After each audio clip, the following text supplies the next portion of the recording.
ভয়ঙ্কর পরিস্থিতি হয়ে রয়েছে মুর্শিদাবাদে এবং শামশেরগঞ্জের দিকে নজর রাখবো। তো মুর্শিদাবাদের কথা বললে যখন শামশেরগঞ্জের দিকে নজর রাখবো, এই জন্য নজর রাখবো শামশেরগঞ্জে গতকাল একটা নতুন বছরের প্রথম দিন কাটলো, অদ্ভুত কাটলো।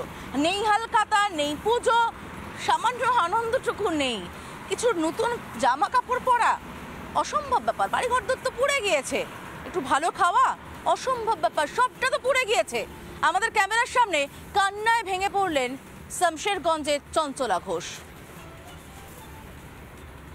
মুর্শিদাবাদের শামশেরগঞ্জের এই ধুলিয়ান ঘোষপাড়ায় এই দোকানে নেই আনন্দ, নেই হালখাতা।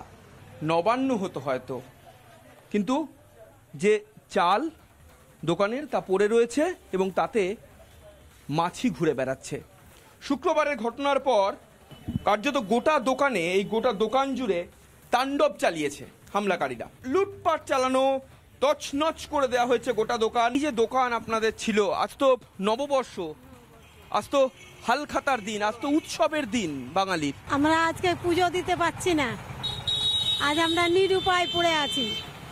ভিতর ফাটছে, বুক ফাটছে, মুখ ফুটে বলতে পারছি না যে কি করে বুকে পাথর দিয়ে আছি। আমাদের এমন অবস্থা করে দিয়েছে যে চারটা পয়সা নাই কাছে, কি দুটো ফল আনবো, কি দুটো পুজো করব, কি ঠাকুর আনবো, কিছু করতে পারছি না আমরা আজকে। যদি এখানে বিএসএফ ক্যাম্প না দেয় তো বোধহয় এটুকুও প্রাণ থাকবে না, আমাদের প্রাণ চলে যাবে। আমরা হাত জোর করছি কেন্দ্র সরকারকে কি আমাদেরকে এখানে এইটুকু সাহারা দেখ। যত সব নেতা মন্ত্রী কেউ আসছে, সবাই শুধু বলছে দেখি যে কিছু করিনি, কিন্তু তারাই সব করাচ্ছে, এরাই সব করাচ্ছে, করিয়ে আমাদের সবকে বেকার করে দিল। আমি পুজো দিতে পেলাম না আজ বছরের দিনে। আজ পয়লা বৈশাখ, রামনবমী, হালখাতাতে আজ কত আনন্দের দিন। আজ ঠাকুর আমার এমনি পড়ে আছে, আগে বছরের ঠাকুর পড়ে আছে, নতুন ঠাকুর আমি ঘরে দিতে পেলাম না, পুজো দিতে পেলাম না। সান্ত্বনা দেওয়ার মতো ভাষা হয়তো আমাদের কাছেও নেই। এইভাবে যে আমার লুট করে নেবে আমি স্বপ্নেও ভাবতে পারিনি যে আমার শাটার ভেঙে লুট করলো। বাড়ি ছেড়ে যদি যাব তো তখন আমাদেরকে তো পাকিস্তান করে দিবে, বাংলাদেশ করে দিবে আমাদেরকে। এখনো কি হুমকি দিচ্ছে? এখনো হুমকি দিচ্ছে, এখনো বলছে যতক্ষণ বিএসএফ আছে, যতক্ষণ ফোর্স আছে, ততক্ষণ এরা চলে গেলে তখন আমরা আবার হামলা করব।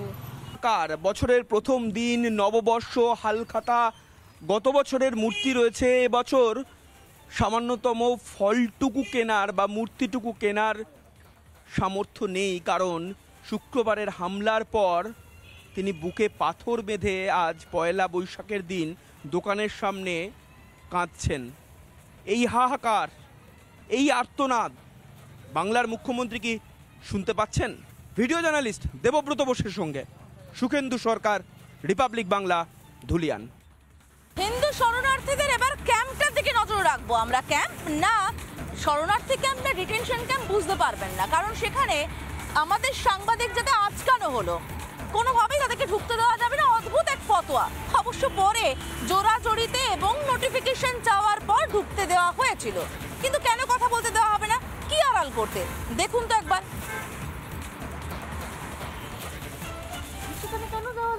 গতকাল পর্যন্ত যেখানে ঢোকা যাচ্ছিল সেখানে আজ কি এমন হলো যার জন্য রাতারাতি গেট বন্ধ হয়ে গেল? আপনি কথা বলুন না আমাদের সাথে। রাতারাতি কি হয়ে গেল? আপনি কল করুন, আমরা এখান থেকে কথা বলছি। আপনি অফিসিয়াল পারসন রয়েছেন, আপনি কথা বলুন। আপনাকে আমি নাম্বার দিচ্ছি, আপনি কথা বলুন। না, আমি নাম্বার আমি নেব না, আমি কোনোভাবেই নেব না। আমাকে জাস্ট একটা নোটিশ দেখান যে এখানে মিডিয়া যাওয়া বন্ধ রয়েছে। আপনি নোটিশ দেখান, আপনি আমাকে নোটিশ দেখান। আপনাকে যেটা বললাম সেটা আপনি নোটিশ দেখান। আপনার কাছে নোটিফিকেশন আছে? মিডিয়া যে অ্যালাউড নয় সেটা কি নোটিফিকেশন আছে? না, আপনি কথা বলুন না। না, আমি কেন কথা বলতে যাব? আমি কেন কি জন্য কথা বলতে যাব স্যার? আমি তো একটা নোটিফিকেশন চাইছি যে এরকম একটা জায়গা যেখানে পার্লার পর একটা হাই স্কুল রয়েছে সেখানে ঢোকা যাবে না, এই রকমের নোটিফিকেশন আমি দেখলেই আমি হবে। একটা তো নোটিফিকেশন রয়েছে। ডিউ রেসপেক্ট, আপনি আপনার সুপিরিয়রকে কল করুন এবং আপনি আমাকে একটা নোটিফিকেশন দেখান যেখানে লেখা রয়েছে যে মিডিয়া অ্যালাউ করা যাবে না। এরকম একটা জায়গা, বিশাল একটা সিকিউরিটি জায়গা, একটা নোটিফিকেশন থাকবে আপনাদের কাছে? আপনি প্লিজ কথা বলুন। নানা ধরনের কন্টেন্ট দেখার জন্য লাইক করুন, শেয়ার করুন আমাদের ফেসবুক পেজ, সাবস্ক্রাইব করুন আমাদের ইউটিউব চ্যানেল। পাশাপাশি অন্যান্য ব্রেকিং নিউজের জন্য অবশ্যই চোখ রাখুন রিপাবলিক বাংলায়।